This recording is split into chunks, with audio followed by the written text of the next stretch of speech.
হুজুর, আমি আপনার এক বোন, মাহফিলে এসেছি, 1,50,000 টাকা আমি মাহফিলে দিব, মেহেরবানি করে আমার জন্য একটি দোয়া করবেন। আপনাদের দাড়ি আমার দেখতে খুব ভালো লাগে, আল্লাহ যেন আমার মুখে দাড়ি উঠায়। আল্লাহুম্মা আমিন। রব্বুল আমিন, তুমি ইন্নাল্লাহা আলা কুল্লি শাইইন কাদির, কি পারো না তুমি আল্লাহ।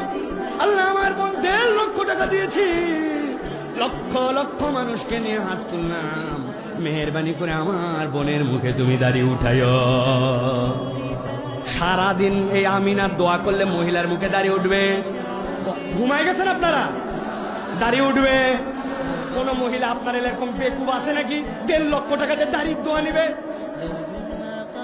কিন্তু মহিলার দাড়ি উঠে না, আর আপনি দাড়ি কাটে মহিলা সাজেন কে?